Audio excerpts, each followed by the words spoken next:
매일 아무 생각 없이 입에 넣던 음식들이 사실은 조용히 혈관을 긁어내고 혈당을 밀어 올리고 신장을 서서히 약하게 만든다는 사실을 아셨다면 아마 지금 몸이 굳어졌을 것입니다. 그런데 더 무서운 건 이 음식들이 너무 익숙해서 위험하다는 생각조차 하지 못한 채 수십 년 동안 반복해 왔다는 점입니다. 저는 35년 동안 전국의 고령 환자들을 만났고 술도 끊고 담배도 끊으며 라면까지 줄였는데도 배둘레가 늘고 혈당이 오르며 지방간이 생겼다고 호소하는 분들을 수없이 보았습니다.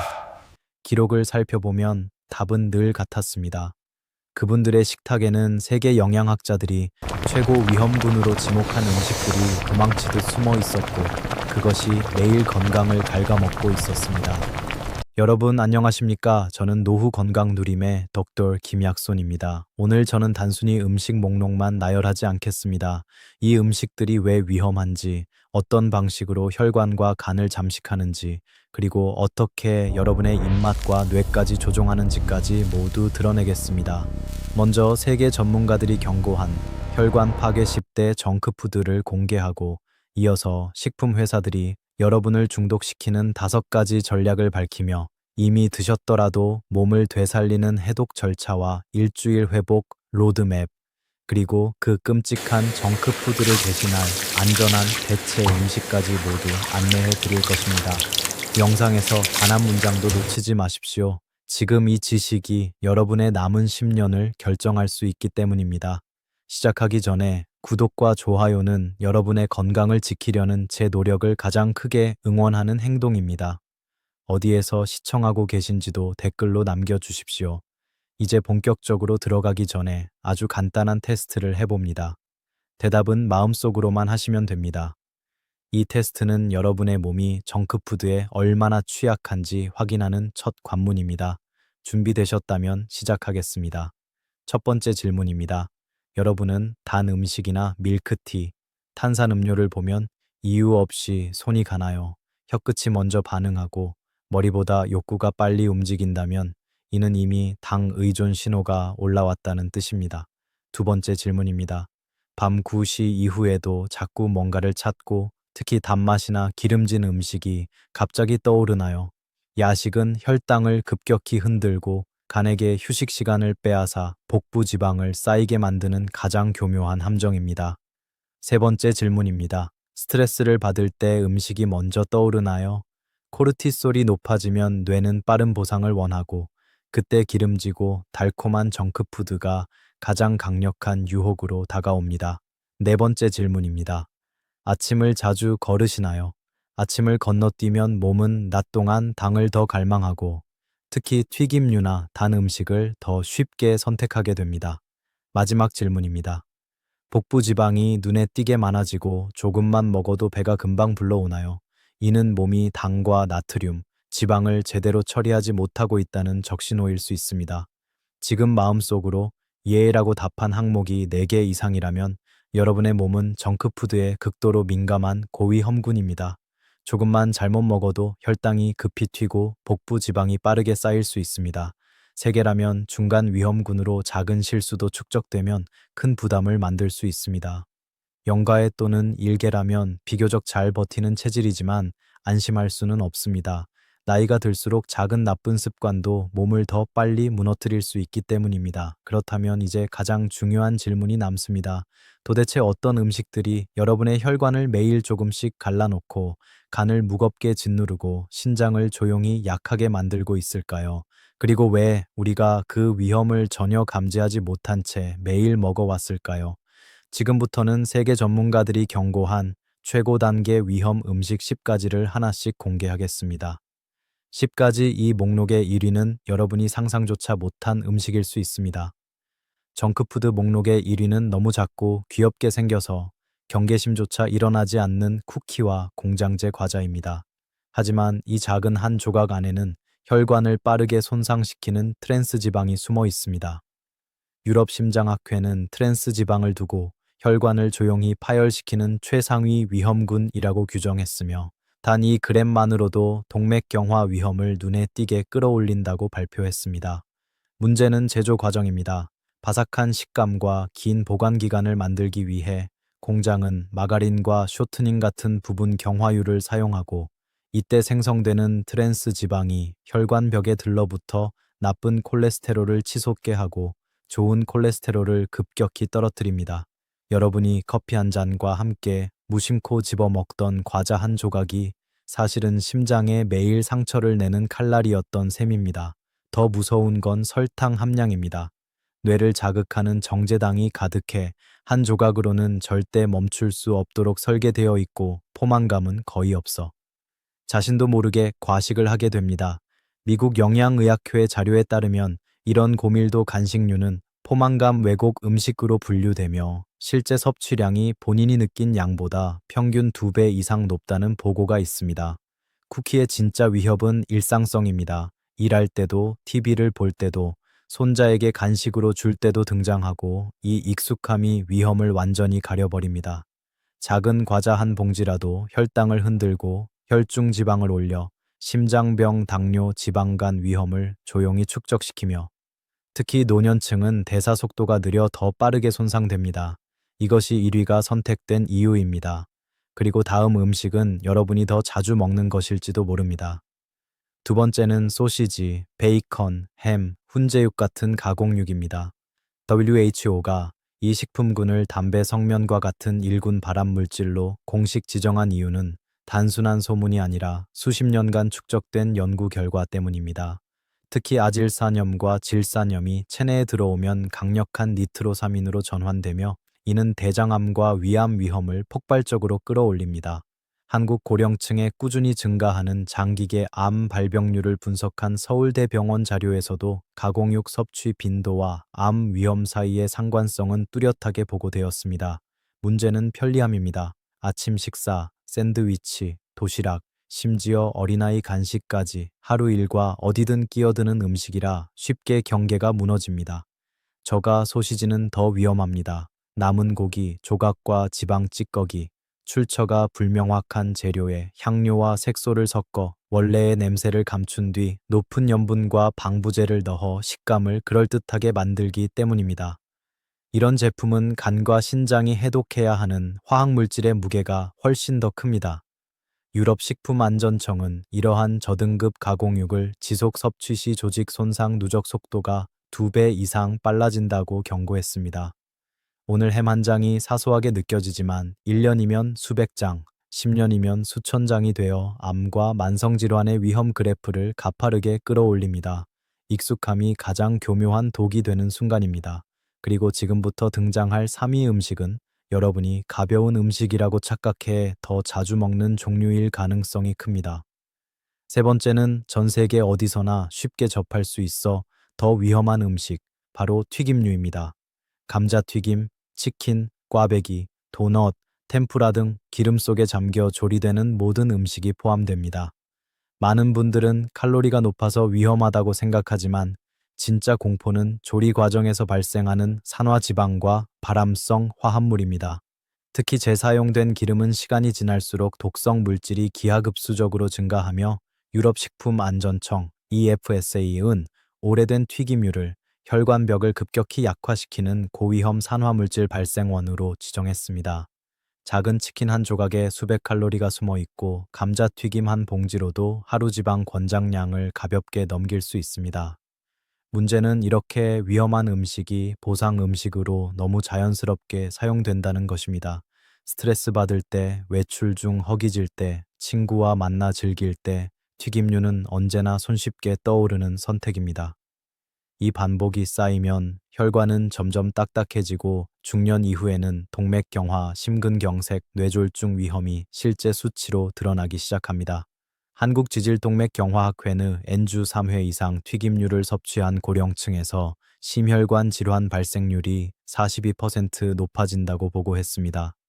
게다가 튀김류는 열량 밀도가 매우 높아 포만감 없이 계속 먹게 되며 그 과정에서 복부 지방이 빠르게 증가하고 인슐린 저항성이 악화됩니다. 바삭한 식감 뒤에 숨은 독성, 그리고 너무 흔해서 경계하지 않는 심리적 함정이 3위의 이유입니다. 하지만 다음 4위 음식은 튀김보다도 더 교묘하게 우리의 감각을 속인다는 점에서 훨씬 은밀한 위협입니다. 네 번째는 훠궈, 탕, 꼬치 요리에 흔히 쓰이는 모조고기입니다. 완자, 어묵볼, 새우볼, 크랩스틱, 어묵까지 모두 포함되며 대부분의 사람들은 이것을 단백질 식품이라고 착각합니다. 그러나 실제 성분을 보면 상황은 완전히 달라집니다. 국내외 여러 조사에서 시판 완자류의 실제 고기 생선 함량이 20% 미만인 제품이 다수 확인되었고, 나머지는 전분, 밀가루, 결착제, 향신 첨가물, 장옥이 찌꺼기로 채워져 있었습니다.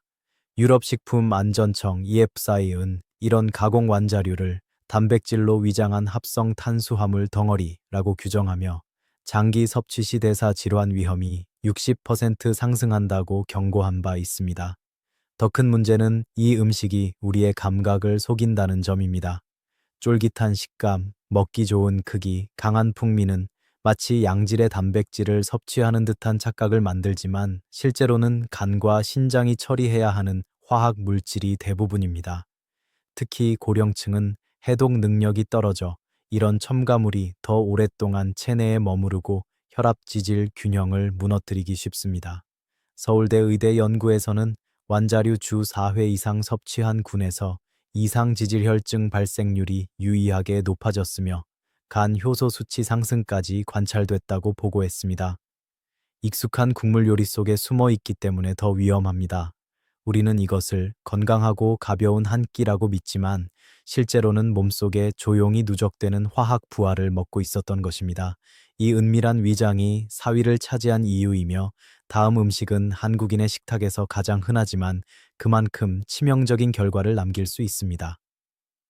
5위는 너무 익숙해서 더 위험한 절임류와 장아찌, 염장 생선입니다. 많은 분들이 밥상에 기본처럼 올려두고 매 끼니마다 먹지만 이 친숙함이 바로 가장 강력한 독이 됩니다. 문제의 핵심은 과도한 나트륨과 니트로사민입니다. 서울아산병원 연구에 따르면 한국 고령층의 평균 나트륨 섭취량은 WHO 권고량의 2배에 달하며 특히 절임류 염장식품을 자주 먹는 군에서 위암 위험이 68% 증가했다고 보고했습니다. 밥상에 기본처럼 올려두고 매 끼니마다 먹지만 이 친숙함이 바로 가장 강력한 독이 됩니다. 문제의 핵심은 과도한 나트륨과 니트로사민입니다. 서울아산병원 연구에 따르면 한국 고령층의 평균 나트륨 섭취량은 WHO 권고량의 2배에 달하며 특히 절임류 염장식품을 자주 먹는 군에서 위암 위험이 68% 증가했다고 보고했습니다. 밥상에 기본처럼 올려두고 매 끼니마다 먹지만 이 친숙함이 바로 가장 강력한 독이 됩니다. 문제의 핵심은 과도한 나트륨과 니트로사민입니다. 서울아산병원 연구에 따르면 한국 고령층의 평균 나트륨 섭취량은 WHO 권고량의 2배에 달하며 특히 절임류 염장식품을 자주 먹는 군에서 위암 위험이 68% 증가했다고 보고했습니다. 밥상에 기본처럼 올려두고 매 끼니마다 먹지만 이 친숙함이 바로 가장 강력한 독이 됩니다. 문제의 핵심은 과도한 나트륨과 니트로사민입니다. 서울아산병원 연구에 따르면 한국 고령층의 평균 나트륨 섭취량은 WHO 권고량의 2배에 달하며 특히 절임류 염장식품을 자주 먹는 군에서 위암 위험이 68% 증가했다고 보고했습니다. 밥상에 기본처럼 올려두고 매 끼니마다 먹지만 이 친숙함이 바로 가장 강력한 독이 됩니다. 문제의 핵심은 과도한 나트륨과 니트로사민입니다. 서울아산병원 연구에 따르면 한국 고령층의 평균 나트륨 섭취량은 WHO 권고량의 2배에 달하며 특히 절임류 염장식품을 자주 먹는 군에서 위암 위험이 68% 증가했다고 보고했습니다. 밥상에 기본처럼 올려두고 매 끼니마다 먹지만 이 친숙함이 바로 가장 강력한 독이 됩니다. 문제의 핵심은 과도한 나트륨과 니트로사민입니다. 서울아산병원 연구에 따르면 한국 고령층의 평균 나트륨 섭취량은 WHO 권고량의 2배에 달하며 특히 절임류 염장식품을 자주 먹는 군에서 위암 위험이 68% 증가했다고 보고했습니다. 밥상에 기본처럼 올려두고 매 끼니마다 먹지만 이 친숙함이 바로 가장 강력한 독이 됩니다. 문제의 핵심은 과도한 나트륨과 니트로사민입니다. 서울아산병원 연구에 따르면 한국 고령층의 평균 나트륨 섭취량은 WHO 권고량의 2배에 달하며 특히 절임류 염장식품을 자주 먹는 군에서 위암 위험이 68% 증가했다고 보고했습니다. 밥상에 기본처럼 올려두고 매 끼니마다 먹지만 이 친숙함이 바로 가장 강력한 독이 됩니다. 문제의 핵심은 과도한 나트륨과 니트로사민입니다.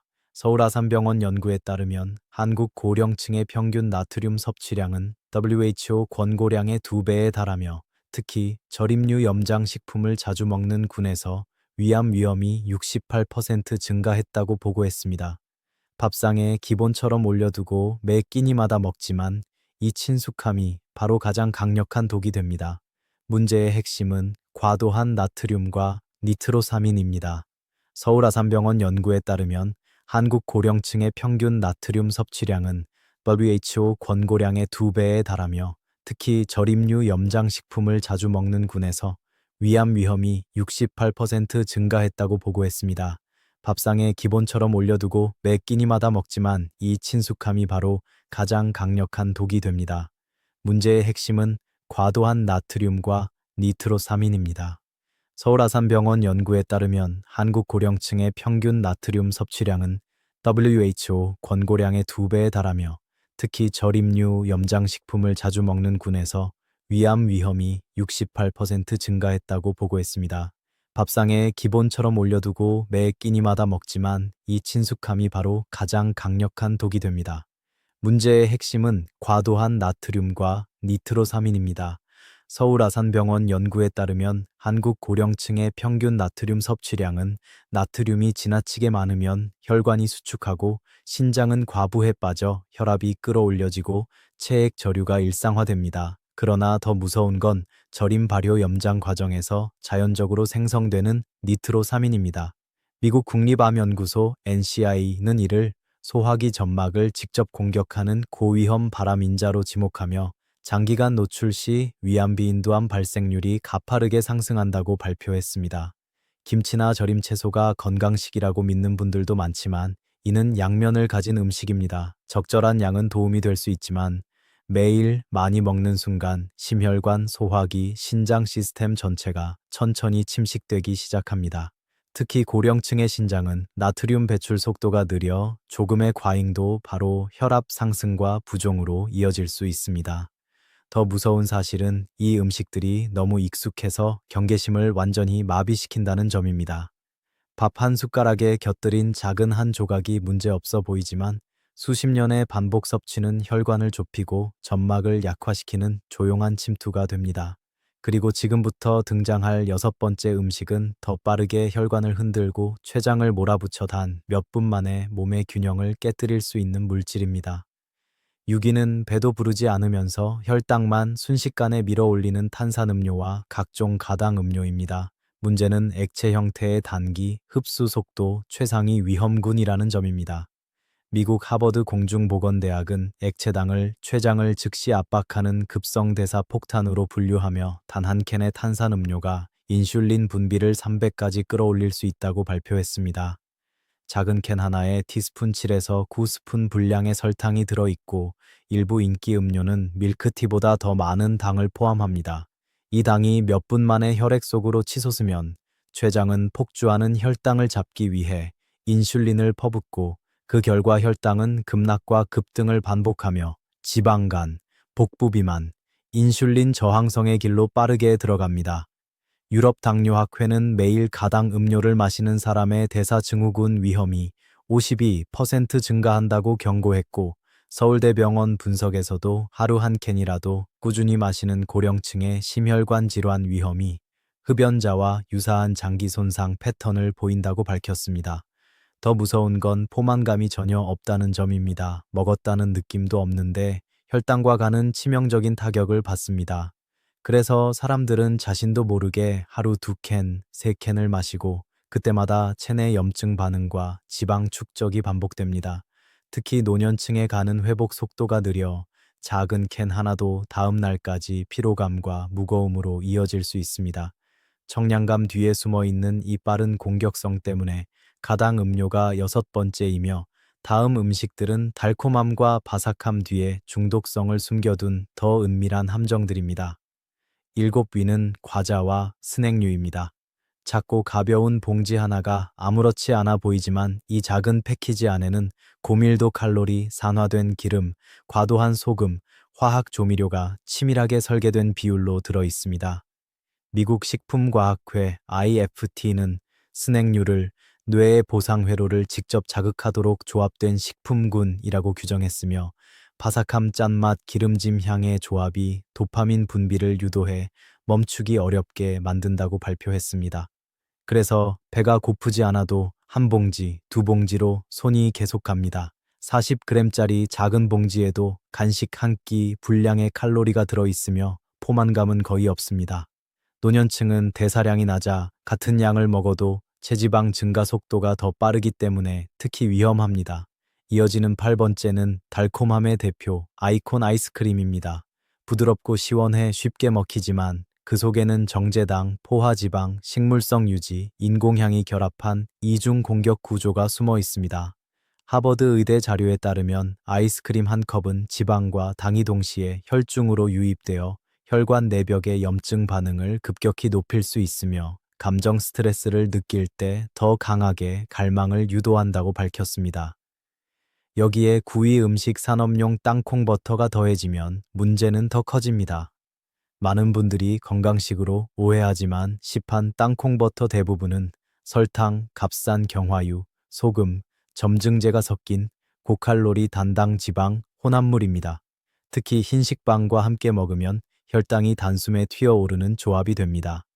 미국 심장협회 AHA는 설탕 첨가형 땅콩 버터를 대사질환 위험 촉진 식품군으로 분류하기도 했습니다. 이 세 가지 음식의 공통점은 중독성이 높고 멈추기 어렵게 설계되어 있다는 점입니다. 하지만 다음 순위부터는 음식이 아니라 여러분의 식탁과 마트 그리고 집안 곳곳에 숨어 있는 보이지 않는 위험 물질이 등장합니다. 10위는 겉으로는 잘 보이지 않아 더 위험한 산업용 식물성 기름입니다. 대두유, 옥수수유, 카놀라유, 해바라기유 같은 씨앗 기름들은 자연적으로 짜내는 과정이 아니라 화학 용매, 초고온 압착, 표백, 탈취 과정을 여러 번 거쳐야 만들어집니다. 이 가공 과정에서 지방은 산화되고 불안정해지며 유럽 식품안전청 EFSA는 이런 고열 고압 처리된 기름을 세포막을 직접 손상시키는 산화 부산물의 주 공급원이라고 경고했습니다. 문제는 우리가 이 기름을 먹는다는 자각조차 하지 못한다는 점입니다. 누구도 숟가락으로 기름을 퍼먹지 않지만 거의 모든 라면, 스낵, 튀김, 소스, 포장식품은 이 산업용 기름으로 조리됩니다. 더 심각한 건 외식 환경입니다. 많은 식당은 비용을 절감하기 위해 기름을 여러 번 재사용하는데 이때 산화도는 폭발적으로 증가하며 트랜스 지방이 새 기름의 몇 배까지 치솟습니다. 서울대 식품영양연구센터는 재사용 기름에서 활성산소 농도가 최초 사용 대비 평균 4배 상승한다고 보고했습니다. 이렇게 산화된 기름은 혈관 내벽을 긁어내듯 손상시키고 간 대사 기능을 마비시키며 장기적으로는 심혈관 질환 위험을 크게 끌어올립니다. 더 무서운 건 이것이 보이지 않는 위험이라는 사실입니다. 눈앞의 음식은 고기, 채소, 튀김처럼 보이지만 그 바닥에는 언제나 처리된 산업용 기름이 깔려 있고 우리는 그 흔적을 몇 끼니마다 흡수하고 있는 셈입니다. 이제 음식 자체뿐 아니라 조리 방식과 기름의 정체가 건강을 좌우한다는 사실을 반드시 기억해야 합니다.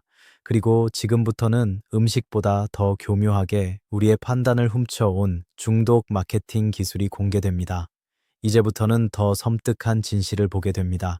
우리가 스스로 선택한다고 믿었던 정크푸드의 상당수는 사실 선택이 아니라 조종에 가깝습니다. 첫 번째 기술은 바로 건강해 보이는 라벨입니다. 건강한 척 하는 위장이었던 것입니다.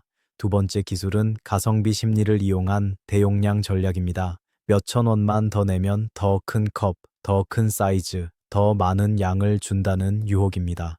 하지만 한국영양학회 분석에 따르면 큰 사이즈를 선택한 소비자들은 실제로 필요량보다 평균 8배 더 많이 섭취했고 이 차이가 복부 지방을 가장 빠르게 늘리는 요인으로 확인됐습니다.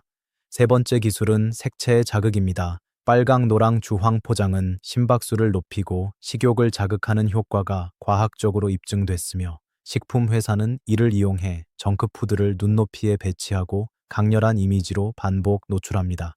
네 번째 기술은 매장 음악입니다. 패스트푸드점에서 빠른 비트의 음악이 흘러나오는 이유는 기분을 들뜨게 하고 판단력을 흐려 더 많이 주문하게 만들기 위해서입니다. 실제로 코펜하겐대 연구는 빠른 음악 환경에서 고칼로리 음식 선택률이 32% 증가한다고 보고했습니다. 다섯 번째 기술은 인공향기입니다. 치킨집 앞에서 퍼지는 튀김향, 빵집 문 앞에 갓 구운 향의 상당수는 기계로 분사되는 인공향입니다. 후각은 감정과 기억을 담당하는 뇌 영역과 직접 연결돼 있어 향 하나로 배고프지 않아도 먹고 싶은 충동이 즉시 활성화됩니다. 이 다섯 가지 기술은 음식을 선택하는 사람이 여러분이 아니라는 사실을 보여줍니다. 여러분은 단지 설계된 자극에 반응하고 있었을 뿐입니다. 그리고 이 중독 설계에서 벗어나는 방법은 생각보다 훨씬 단순합니다. 다음 파트에서 바로 그 해독 절차를 공개하겠습니다. 정크푸드를 많이 먹은 날, 가장 먼저 해야 할 일은 몸속에서 벌어지는 급성 혼란을 진정시키는 것입니다. 첫 단계는 500ml 전후의 물을 천천히 마시는 것입니다. 급하게 들이키면 기름기가 위를 자극해 메스꺼움이 올 수 있으니 작은 모금으로 일정하게 마셔야 합니다. 물은 과도한 나트륨과 첨가물을 씻어내는 첫 필터 역할을 하며 신장의 배출 속도를 정상으로 끌어올립니다. 실제로 한국신장학회는 식사 직후 충분한 수분 보충이 나트륨 배출을 28% 높인다고 발표하기도 했습니다. 두 번째 단계는 10에서 15분 가벼운 걷기입니다. 많은 분들이 식사 후 바로 눕거나 앉아 있지만 이는 위장 부담을 극대화하고 혈당 상승을 가속합니다. 서울대병원 대사센터 연구에서는 식후 15분 걷기만으로 혈당 피크를 30% 줄일 수 있다고 보고했습니다. 세 번째 단계는 섬유질과 칼륨이 풍부한 식품을 소량 보충하는 것입니다. 오이 몇 조각, 바나나 반 개, 녹색 채소 한 줌만으로도 장은 기름기를 흡수하고 배출을 촉진하며 칼륨은 나트륨 균형을 맞춰 부종과 압박감을 완화합니다. 네 번째 단계는 절대 눕지 않는 것입니다. 기름진 음식 뒤 바로 눕는 자세는 위산 역류 속쓰림 더부룩함을 극대화하고 만성 역류성 식도염 위험을 높입니다. 최소 1시간은 등을 세우고 앉거나 가볍게 움직이는 것이 안전합니다. 다섯 번째 단계는 커피를 피하는 것입니다. 카페인은 이미 자극받은 위산 분비를 더 높이고 심박수를 끌어올려 불쾌감 초조함을 악화시킵니다. 대신 생강차, 캐모마일, 페퍼민트처럼 위를 진정시키는 허브티가 적합합니다. 이 다섯 단계는 단순하지만 몸은 즉시 반응합니다. 정크푸드를 먹어버린 날에도 손상 속도를 늦추고 회복력을 되살릴 수 있는 최소한의 구조물입니다. 하지만 단 하루의 실수보다 더 중요한 건 일주일의 방향을 다시 잡는 것입니다. 다음 파트에서는 단 7일 만에 몸을 안정시키는 회복 로드맵을 안내하겠습니다. 7일 로드맵의 핵심은 한 번에 모두 바꾸려 하지 않는 것입니다. 첫째 날은 버블티 달콤한 음료와 작별하는 날입니다. 단번에 끊기 어렵다면 무가당, 홍차나 따뜻한 허브티로만 바꿔보십시오. 하버드 공중보건대학 자료에 따르면 설탕 음료를 차 한 잔으로 대체하는 것만으로도 하루 평균 180kcal를 줄일 수 있고 혈당 변동폭도 즉시 안정됩니다. 둘째 날은 라면을 대체하는 날입니다. 현미면, 메밀면, 고구마면과 같은 저나트륨 기반 면을 사용하고 계란 하나, 채소 한 줌을 넣으면 맛은 유지되지만 혈관 부담은 크게 줄어듭니다. 셋째 날은 야식을 끊는 날입니다. 19시 이전에 식사를 마치면 밤 동안 인슐린이 안정되고 지방 저장이 눈에 띄게 줄어듭니다. 실제로 코펜하겐대 연구는 늦은 야식을 끊은 그룹에서 복부 지방이 평균 12% 감소했다고 발표했습니다. 넷째 날은 스낵을 비우는 날입니다. 과자 한 봉지를 캐슈넛 한 줌, 오이, 당근 스틱으로 바꾸는 것만으로도 소금, 기름, 첨가물 섭취량이 급감합니다. 다섯째 날은 튀김을 줄이는 날입니다. 치킨이 당길 때는 구운 치킨으로, 감자튀김 대신 찐 감자나 고구마로 바꾸면 지방 섭취량이 절반 이하로 떨어집니다. 여섯째 날은 모든 설탕 음료를 생수 미네랄 워터 허브티로만 마시는 날입니다. 일곱째 날은 몸에게 보상하는 날입니다. 현미밥에 구운 연어, 찐 채소, 또는 단백질 채소 중심의 따뜻한 집밥을 스스로 준비하는 것입니다. 재료, 소금, 기름을 자신이 직접 조절하면 몸은 즉시 반응합니다. 일주일은 작은 변화의 시작일 뿐이지만 이 일주일이 돼지가 누적된 수년의 습관을 되돌리는 첫 문입니다. 다음 파트에서는 정크푸드를 완전히 대체할 수 있으면서도 맛과 만족감을 유지하는 10가지 대안을 소개하겠습니다. 정크푸드를 끊기 위해서는 맛있으면서도 안전한 대안이 필요합니다. 첫 번째는 감자튀김 대신 고구마 구이입니다. 기름 한 방울 없이도 자연스러운 단맛과 포만감을 주며 혈당 상승 속도도 훨씬 안정적입니다. 서울대 식품영양학 연구에서는 고구마 조리식이 동일 칼로리의 튀김류보다 혈당 반응이 47% 낮았다고 보고했습니다. 12번째는 튀김 치킨 대신 구운 치킨입니다. 오븐에 마늘, 후추, 올리브유만 더해 구우면 기름기 없이도 깊은 풍미가 나고 칼로리는 절반 가까이 줄어듭니다. 세 번째는 우유 아이스크림 대신 과일 아이스크림입니다. 바나나 망고를 갈아 냉동시키면 설탕도 크림도 없이 부드럽고 달콤한 아이스크림이 완성됩니다. 네 번째는 말랑한 오메건 과일 대신 동결 건조 과일입니다. 정제당이 없고 바삭하면서 자연의 단맛만 남아 혈당을 갑자기 흔들지 않습니다. 다섯 번째는 탄산음료 대신 탄산수 펄스 레몬입니다. 청량감은 그대로지만 설탕과 첨가물은 0이며 갈증을 더 강하게 해소합니다. 여섯 번째는 과자 대신 집에서 만든 팝콘입니다. 옥수수 알갱이를 에어프라이어에 돌리기만 해도 바삭한 간식이 완성되고 히말라야 소금을 살짝 뿌리면 만족감이 충분합니다. 일곱 번째는 튀김이 당길 때 구운 버섯이나 구운 두부를 사용하는 것입니다. 버섯의 쫄깃한 식감과 두부의 고소함은 튀김 못지않은 만족감을 주면서 칼로리와 지방은 극적으로 줄여줍니다. 여덟 번째는 병금료 대신 과일수를 만드는 것입니다. 물에 오렌지, 사과, 오이, 민트, 잎을 넣기만 해도 색과 향이 살아나 물 섭취량이 자연스럽게 늘어납니다. 아홉 번째는 밀크 초콜릿 대신 다크 초콜릿입니다. 카카오 70% 이상이면 한 조각만으로도 충분한 만족감을 주면서 당지방 과잉 섭취를 막아줍니다. 마지막 열 번째는 라면 대신 미소국 치킨 수프입니다. 따뜻하고 소화가 편하며 염분이 낮아 속이 편안해지는 한 끼를 만들어줍니다. 이 10가지 대안은 단순하지만 정크푸드를 자연스럽게 밀어내고 건강한 선택을 유지할 수 있는 실질적인 도구들입니다. 이제 마지막 단계만 남았습니다. 여러분의 선택을 꾸준히 지탱해 줄 마무리 메시지를 드리겠습니다. 여기까지 따라오신 여러분께 가장 먼저 드리고 싶은 말은 지금 이 순간이 이미 변화의 출발점이라는 것입니다.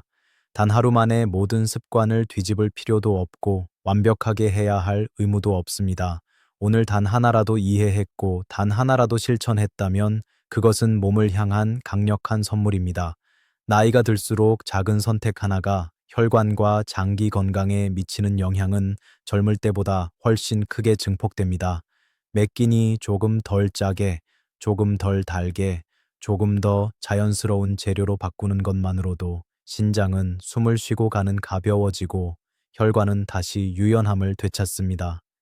여러분의 몸은 여러분이 생각하는 것보다 훨씬 더 빨리 반응하고 더 깊이 기억합니다. 오늘 이 영상이 그 첫 신호가 되었기를 바랍니다. 만약 이 내용이 도움이 되었다면 좋아요를 눌러 주십시오. 그 작은 클릭 하나가 더 많은 분들이 건강을 지킬 수 있도록 큰 힘이 됩니다. 주변의 가족과 친구 중 누군가가 지금 혈당으로 고생하거나 심장 건강이 걱정된다면 이 영상을 공유해 주세요. 여러분은 그분의 미래를 바꿔줄 수도 있습니다. 아래 댓글에는 지금 여러분이 가장 걱정하는 건강 문제나 제가 앞으로 어떤 주제를 다루면 좋을지 남겨주십시오.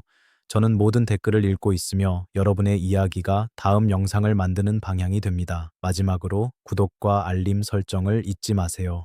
저는 노후의 건강을 지키는 이 여정에서 언제나 여러분과 함께할 것입니다. 다음 영상에서 다시 뵙겠습니다.